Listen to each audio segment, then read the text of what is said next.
Hello বন্ধুরা, রঙিন গল্পে আপনাদের স্বাগত। আমাদের গল্পগুলি যদি আপনাদের ভালো লেগে থাকে তাহলে আমাদের চ্যানেলটাকে সাবস্ক্রাইব করে পাশে থাকা বেল আইকনটিকে ক্লিক করে দেবেন। আর বলো না বৌদি, এই মাছ ভাজা নিয়ে আমার শ্বশুর বাড়িতে সে যে কি কাণ্ড। মাছ ভাজতে গেলেই এত তেল ছিটকাচ্ছে, আমি তো পারলে রান্নাঘর থেকেই পালিয়ে যেতাম, তাতে সব মাছ পুড়ে গেলে যেত। নেহাতি আমার শাশুড়ি মা খুবই ভালো মানুষ, তাই তো উনি আমার আবভাব দেখেই বুঝতে পেরে গেছেন, আর হাসতে হাসতে বলছেন, বৌমা তোমার আর মাছ ভেজে কাজ নেই, দাও সব মাছ আমি ভাজছি। ভাগ্যিস বৌদি, ভাগ্যিস উনি মাছ ভাজার দায়িত্বটা নিয়েছিলেন, না হলে মাছ ভাজা আর কাকে বলে কারোর আর খাওয়া হতো না, নালে খেলে ওই সেই পোড়া মাছ সবাইকে খেতে হতো। সত্যি ঠাকুরজি, তুমি পারো বটে। যাক, নেহাতি তোমার শাশুড়ি মা শেষ রক্ষাটা করতে পারলো, তা না হলে আমার ঠাকুর জামাই তো ওই পোড়া মাছ খেয়ে আমাদেরকে নালিশ করতে চলে আসতেন। তখন কি হতো বলো তো? তাহলে জামাইকে এটা বলতে হতো যে আপনিই তো পচা মাছ এনেছেন বাজার থেকে, তাই তো ওই মাছটা খেতে পোড়া পোড়া লাগছে, তাই না বলো?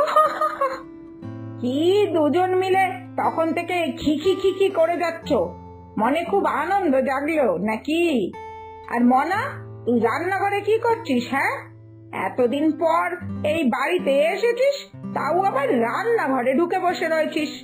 বৌমাকে রান্না করতে দে, বিরক্ত করিস না তো। আরে মা, আমি বৌদিকে বিরক্ত করছি না, আমি তো বৌদির সাথে গল্প করছি গো, আর অপেক্ষা করছি বৌদির সব রান্না শেষ হয়ে গেলে আমি নতুন একটা পদ রান্না করব তোমাদের সবার জন্য। কি জানো মা, কাঁচকলার কোফতা। আমার শাশুড়ি মায়ের কাছে আমি শিখেছি এই রান্নাটা, এত ভালো হয় মা খেতে, তোমাকে আর কি বলি। তাই তো ভাবলাম আজকে এই রান্নাটা আমি করব আর সবাইকে খাওয়াবো। বৌদির রান্নাটা শেষ হলেই আমি শুরু করব, তাই তো অপেক্ষা করছি। এইসব কি বলছিস মনা? তোকে কতবার আমি বলেছি না তুই রান্নাঘরে বেশিক্ষণ থাকবি না? তোর শাশুড়ির এমন কিচ্ছু বয়স হয়নি যে তোকে ওই বাড়ির পুরো দায়িত্ব নিয়ে নিতে হবে আর সবাইকে একেবারে রেঁধে বেড়ে খাওয়াতে হবে। মনা, তোকে কিন্তু আমি খবরদার বলে দিচ্ছি, ভুলেও বেশি সময় একদম রান্নাঘরে কাটাবি না। এই গরমে এত সময় রান্নাঘরে কাটালে কিন্তু খুব কালো হয়ে যাবি, এই বলে দিলাম। কি যে বলো না মা তুমি, এ আবার হয় নাকি? কালো হওয়ার ভয় রান্নাঘরে ঢুকবো না, এটা কেমন কথা? এমনি তো সব রান্না বান্না সব কিছু শাশুড়ি মাই করেন, আমি তো শুধু ওই একটু একটু কাজই করি, আর মাঝে মাঝে মা যদি কিছু বানাতে বলে তখন একটু বানাই। তুমি এইসব নিয়ে একদম চিন্তা করো না তো মা, ওই বাড়িতে সব ঠিক আছে, খুব ভালো। ওই চুপ কর, এই তো কমাস হলো ওই বাড়ি গেছিস, এখন থেকেই একেবারে ওদের গুণ গাওয়া শুরু করে দিয়েছিস দেখছি। তুই তো ছোট, তাই এখনো বুঝতে পারছিস না কো। এখন রান্নাঘরে ওরা অল্প অল্প কাজই করাবে, তারপরে পুরো হেসেলের দায়িত্ব দিয়ে দেবে তোকে। এই শেষবারের মতো বলে রাখলাম, আমি যেন আর না শুনি তুই শ্বশুর বাড়ি গিয়ে রান্না বান্না করেছিস। কি হলো, শুনতে পাচ্ছিস তো কি বলছি? মনে থাকবে? ঠিক আছে মা, তুমি যখন এতবার করে না করছো তাহলে না হয় আর যাবো না রান্নাঘরে।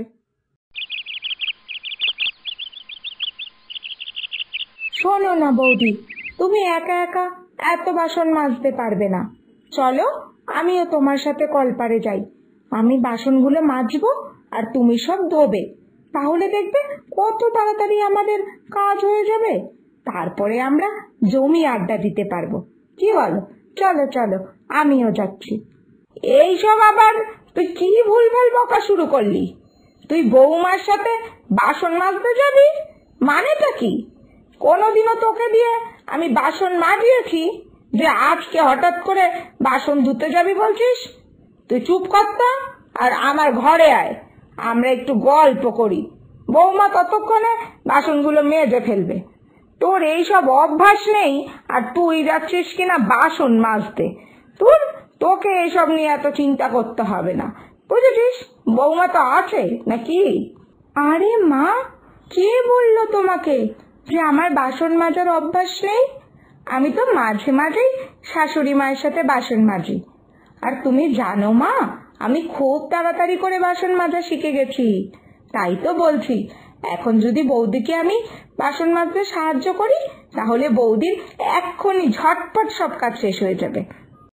আয় ভগবান, এই মেয়ে বলে কি? তুই এখন শ্বশুর বাড়ি গিয়ে বাসন মাজাও শুরু করে দিয়েছিস? এই শ্বশুর বাড়ি গিয়ে বাসন মাজবি তুই? এই কারণে আমি তোকে এত বড় করেছি? ছি ছি মনা, তুই এত পাল্টে যাবি আমি কখনো ভাবিনি। তুই জানিস তোর শাশুড়ি যে তোকে দিয়ে বাসন মাজতে দিচ্ছে, এতে করে তোর হাত নখ সব নষ্ট হয়ে যাবে। সোনা মেয়ে আমার, একটু বোঝ মা, আমি তোর ভালোর জন্যই বলছি। একদম বাসন টাসন মাজতে যাবি না, বুঝতে পারছিস তো মা আমি কি বলছি? ঠিক ঠিক আছে মা, তুমি যখন এতবার করে বলছো, তাহলে আমি আর বাসন মাজবো না। আমি তাহলে শাশুড়ি মাকে মানা করে দেব, যদি উনি আমাকে বাসন মাজতে বলে। এই তো আমার ভালো মেয়ের মতো কথা। তুই অনেক ভুল করে ফেলেছিস রে মা, শ্বশুর বাড়ির সব কাজের দায়িত্ব নিতে গিয়ে। তুই তো এখনো আমার কাছে আরো 5 দিন থাকবি।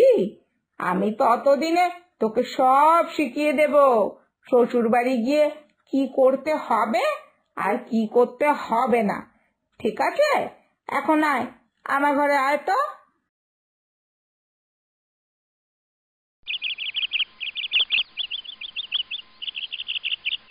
কি হলো বৌমা, কত বেলা হয়ে গেল, এখনো এখানে বসে আছো যে? তুমি কি রান্না বান্না এইসব বসাবে না নাকি? তাড়াতাড়ি করো, সবার তো জল খাবারের সময় হয়ে গেল। আর ঘর বাড়ি সব ঝাড়পোছ হয়েছে তো নাকি? কিছুই হয়নি। তোমার আজকে যা ধরন দেখছি, তোমাকে দেখে আমার মনেই হচ্ছে না যে তুমি ঘর ঝাড়পোছ করেছ। কি গো বৌমা, উত্তর দিচ্ছ না যে? না মা, আমি ঝাড়পোছ কিছুই করিনি। আর রান্না টান্নাও আমি বসাতে পারবো না। সারা দিন এই বাড়িতে এত কাজ আমি করতে পারবো না। এমনিও আমি এইসব রান্না বান্না করে খুব কালো হয়ে যাচ্ছি। আমার বাপের বাড়িতে আমি কি সুন্দর ছিলাম, কি চকচকে ফর্সা গায়ের রং ছিল আমার। এখানে এসে আমি এই রান্না করে করে কত কালো হয়ে গেছি। তোমার কি এখনো ঘুম ভাঙেনি নাকি বৌমা? এইসব তুমি কি কথা বলছো? এইটা তোমার শ্বশুর বাড়ি, বুঝেছো? এখানে তো তোমাকে এই টুকটাক কাজ সব করতেই হবে, না হলে সংসারটাকে ধরে রাখবে কি করে? হ্যাঁ কেন মা, আপনার মেয়ে মানে আমার ননদিনী ঠিক যেইভাবে তার শ্বশুর বাড়িতে কোনো কাজকর্ম না করে সংসার করবে, আমিও ঠিক সেইভাবেই এখানে সংসার করে নেব মা। একদম আপনি এসব নিয়ে চিন্তা করবেন না, কোনো চিন্তার কারণ নেই। মানে তুমি ঠিক কি বলতে চাইছো বলো তো বৌমা? আমি সেটাই বলতে চাইছি মা, যেটা আপনি জেনে শুনেও বুঝতে চাইছেন না। মা, আপনি সোহিনীকে ওর শ্বশুর বাড়িতে ওর মতো করে গুছিয়ে সংসার করতে দিন। আমি ওর সাথে কথা বলে বুঝেছি, ও ওখানে সবার সাথে খুব আনন্দ করে সংসার করছে। দয়া করে আপনি আপনার বুদ্ধি দিয়ে ওর সংসারটা নষ্ট করবেন না, ওর সংসারটাকে ভেঙে দেবেন না মা। আমিও তো আমার বাবা মার একমাত্র মেয়ে, আমিও খুব আদর যত্নে বড় হয়েছি। তারপরও এখানে এসে আমি নিজের মতো করে সব গুছিয়ে সংসার করছি, তাই না বলুন মা? মেয়েদের দায়িত্ব তো সবাইকে একসাথে নিয়ে সুন্দর করে সংসার করা, তারা সংসার ভাঙে না মা। দয়া করে আপনি পারলে সোহিনীকে সংসার ভাঙার বুদ্ধি দেবেন না, ওকে সুন্দর করে সংসার করার জন্য বুদ্ধি দিন। ও খুব ভালো, ওর মনে খারাপ এইসব কিন্তু আপনি ঢোকাবেন না মা, দোহাই আপনার। সত্যি তো, আমি মা হয়ে মেয়ের সংসার ভাঙার ব্যবস্থা করছি? বৌমাও তো কত আদরে বড় হয়েছে তার মা বাবার কাছে। এটাও যদি ও এখন বলে, এই বাড়িতে ও কিছুই করতে পারবে না, আমার কোনো সাহায্যই ও করতে পারবে না, তাহলেই তো আমি বৌমার উপরে খুব রেগে যেতাম আর সংসার ভাঙন শুরু করতো। না না না না, সত্যি সত্যি আমারই ভুল। আমার মেয়েকে কোনো কাজ করতে আমি ওই বাড়িতে বারণ করব না। ছি ছি ছি, এটা আমার খুব অন্যায় হয়ে গেছে। ওর সংসার ও নিজের মতো করে গুছিয়ে করুক, আমি না করার কে? না, দেখি সৈনির সাথে এবার কথা বলতে হবে যে আমি এতক্ষণ ওকে যা যা শিখিয়েছি ও যাতে সব ভুলে যায়, তা না হলে ওর সংসারটা যে ভেঙে যাবে।